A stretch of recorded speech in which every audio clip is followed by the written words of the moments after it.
ಬೈಕೆಯೆಂದು ಸಮಗ ಸ್ವಾಭಿಮಾನ ಪ್ರಾಣ ಪ್ರಯಾಣ ನಿಂತಾಣ.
ಕೀಳು ಗೊತ್ತಿಲ್ಲ ಬಡವನು ಗೆಳೆಯರೆ ಶ್ರೀಮಂತಿಕೆ ಪಡೆದಷ್ಟೇ ಇಲ್ಲ.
ಏನು ಮಾಜಿ ಸಚಿವ ನಾರಾಯಣಗೌಡರು ಸೇರಿದಂತೆ ಮಾಜಿ ಸಂಸದರು ಕೂಡ ಬೇಡ ಮೈತ್ರಿಯನ್ನು ಮಾತಾಡೋಣ.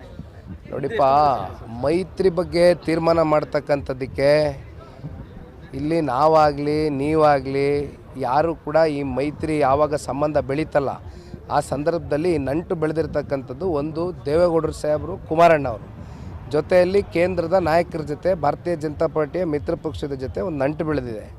ಹಾಗಾಗಿ ಇಲ್ಲಿ ಯಾರೋ ಪಾಪ ಅವ್ರು ರಾಜಕೀಯದ ಅಸ್ತಿತ್ವ ಕಳ್ಕೊಳ್ತೀವಿ ಅಂತಕ್ಕಂಥ ಭಯದಿಂದ ಮೈತ್ರಿ ಬೇಡ ಅಂತ ಹೇಳಿದ್ರೆ ಇಲ್ಲಿ ನಾವು ನೀವು ಕೂತ್ಕೊಂಡು ಮೈತ್ರಿ ಬಗ್ಗೆ ಚರ್ಚೆ ಮಾಡಿದ್ರೆ ಏನೂ ಸಿಗೋದಿಲ್ಲ. ಈ ತೀರ್ಮಾನ ಡೆಲ್ಲಿ ಲೆವೆಲಲ್ಲಾಗಿದೆ, ಭಾಳ ಗಟ್ಟಿಯಾಗಿ ಮುಂದುವರಿಯುತ್ತೆ. ಸರ್, ಕಾಂಗ್ರೆಸ್ ಮನಸ್ಸಲಿಕ್ಕೆ ಮೈತ್ರಿ ಅನಿವಾರ್ಯನಾ ಸರ್? ನೋಡಿಪ್ಪ, ಇವತ್ತು ನಾವು ಒಂದು ಪ್ರಾದೇಶಿಕ ಪಕ್ಷವಾಗಿದ್ದರೂ ಕೂಡ ಅನೇಕ ಜಿಲ್ಲೆಗಳಲ್ಲಿ, ವಿಶೇಷವಾಗಿ ನಮ್ಮ ಮಾತೃ ಜಿಲ್ಲೆ ಮಂಡ್ಯ ಇಂಥ ಭಾಗಗಳಲ್ಲಿ ನಮ್ಮದಾದಂಥ ಒಂದು ಶಕ್ತಿಯನ್ನು ಇಟ್ಕೊಂಡಿದ್ದೇವೆ. ಜನಸೇವೆಯ ಮೂಲಕ ನಿರಂತರವಾಗಿ ರೈತರ ಸಮಸ್ಯೆಗೆ ಸ್ಪಂದನೆಯನ್ನು ಕೊಡುವ ಮೂಲಕ ಒಂದು ಶಾಶ್ವತವಾಗಿ ಕುಮಾರಣ್ಣವರು ವಿಶೇಷವಾಗಿ ಅವರ ನಾಯಕತ್ವದಡಿ ಪಾರ್ಟಿಯನ್ನೇನು ಕಟ್ಟಿದ್ದಾರೆ, ಶಾಶ್ವತ ಸ್ಥಾನವನ್ನು ಇವತ್ತು ಜನ ನಮಗೆ ಕೊಟ್ಟಿದ್ದಾರೆ ಅನೇಕ ಜಿಲ್ಲೆಗಳಲ್ಲಿ, ರಾಜ್ಯಾದ್ಯಂತ.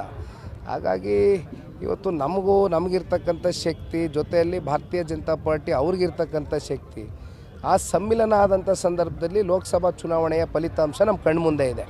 19 ಸಂಸದರು ಗೆದ್ದಿದ್ದಾರೆ ಇವತ್ತು. ಇದು ಬಹುಶಃ ಹಲವಾರು ಬಾರಿ ನಾನು ಕೂಡ ಹೇಳಿದ್ದೇನೆ, ನಮ್ಮ ಮಿತ್ರ ಪಕ್ಷದ ರಾಜ್ಯ ನಾಯಕರುಗಳು ಚರ್ಚೆ ಮಾಡಿದ್ದಾರೆ. 100ಕ್ಕೆ 100ರಷ್ಟು 150ಕ್ಕಿಂತ ಹೆಚ್ಚು ಸ್ಥಾನ 2028ಕ್ಕೆ NDA ಮಿತ್ರ ಪಕ್ಷ ಸರ್ಕಾರವನ್ನು ಕರ್ನಾಟಕ ರಾಜ್ಯದಲ್ಲಿ ರಾಜ್ಯದ ಜನತೆ ಆಶೀರ್ವಾದ ಪಡೆಯುವ ಮೂಲಕ ರಚಿಸ್ತೇವೆ. ಸರ್, ನಿಖಿಲ್ ಅವರಿಗೆ ಮೈಸೂರು ಮನೆ ಮಾಡ್ತಾರೆ ನಮ್ಮ ಮಕ್ಕಳು ಕೇಳ್ಬರ್ತದೆ. ಮೈಸೂರು ಎಲ್ಲೆಲ್ಲಿ ಮನೆ ಮಾಡಿಸ್ತೀಯ ಗುರು? ಅಲ್ಲ ಮಂಡ್ಯದಲ್ಲಿ ಅಂತ ಈಗ ಮೈಸೂರಿಗೆ ಹೋಗ್ತಾರೆ ಅಂತ. ಯಾರು ನಿಮ್ಮ ಚರ್ಚೆ ಅದು? ನಿಮ್ಮ ಚರ್ಚೆ, ನಿಮ್ಮ ವಿಶ್ಲೇಷಣೆಗಳು. ಎಲ್ಲೆಲ್ಲಿ ಅಂತ ಮನೆ ಕಟ್ಟುವ? ಇರೋದು ಒಂದೇ ಮನೆ, ನನಗಿರೋದು ಒಂದೇ ಕುಟುಂಬ. ಕುಮಾರಣ್ಣ, ನಮ್ಮಮ್ಮ, ನನ್ನ ಹೆಂಡತಿ, ನನ್ನ ಮಗ. ಒಂದೇ ಮನೆ ಜೆ ಪಿ ನಗರಲ್ಲಿದ್ದೀವಿ. ಬಿಟ್ಟರೆ ಇಲ್ಲಿ ತೋಟದ ಮನೆ ಕೇತ್ಗಾನಹಳ್ಳಿ 85ನೇ ಇಸ್ವಿನಲ್ಲಿ ಖರೀದಿ ಮಾಡಿರ್ತಕ್ಕಂಥ ಜಮೀನು. ಅದು ಬಿಟ್ಟರೆ ನಮ್ಗಿನ್ನು ಯಾವುದು ಮನೆ ಏನೋ ನೋಡಿ. ಮನೆ ಮಾಡೋದ್ರಿಂದ ನೀವು ಏನೋ ಬೇರೆ